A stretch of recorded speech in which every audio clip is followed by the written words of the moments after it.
ផ្ទះមួយនេះទំហំ4ម៉ែត្រគុណនឹង6ម៉ែត្រកន្លះនេះជាការកម្មងរបស់បងស្រីមនុស្សរឹងមាំ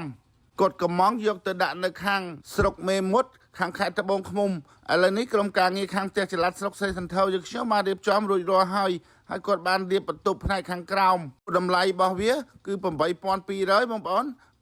8200ជាប្រភេទផ្ទះខ្ពស់បើសិនជាបងប្អូនចង់បានជាប្រភេទផ្ទះទាបតម្លៃរបស់វា7700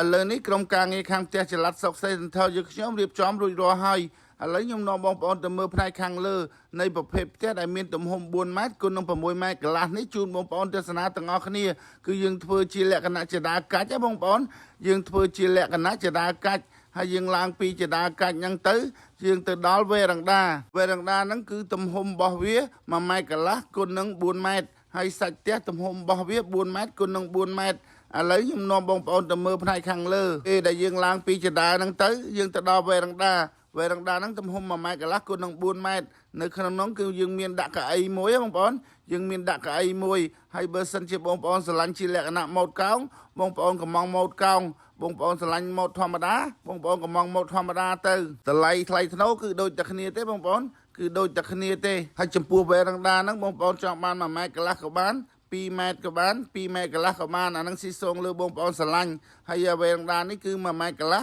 សាច់ផ្ទះគឺទំហំរបស់វា4ម៉ែត្រគុណនឹង5ម៉ែត្រធំទលាយបងប្អូនធំទលាយហើយយើងបានប្រពាក់នៅប្រព័ន្ធភ្លើងជើងតាំងយើងរួមរៀបចំជូនបងប្អូនមកកាផ្លេតម្លៃហ្នឹងបងប្អូនគឺតាំងពីការដឹកជញ្ជូនអីអត់មានគិតថ្លៃអីទេឥ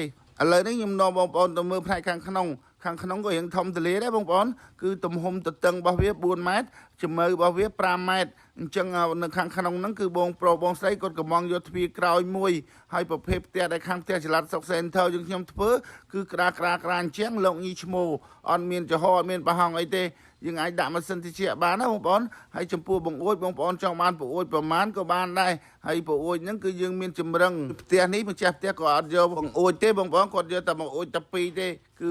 សងខាងចំហៀងខាងឆ្វេងមួយខាងស្ដាំមួយខាងក្រោយហើយនៅខាងមុខក៏អត់យកទេពោះប្រព័ន្ធភ្លើងគឺរៀបចំមកអែមមកបងប្អូនគឺមកស្អាតទាំងបងប្អូនមើលទៅឃើញផ្ទះនេះស្អាតអត់បងប្អូនបើបងប្អូនឃើញស្អាតបងប្អូនសូមជួយ like ជួយ share ជួយឲ្យបេះដូងផងណាបងប្អូនសូមជួយ like ជួយ share ជួយឲ្យបេះដូងផង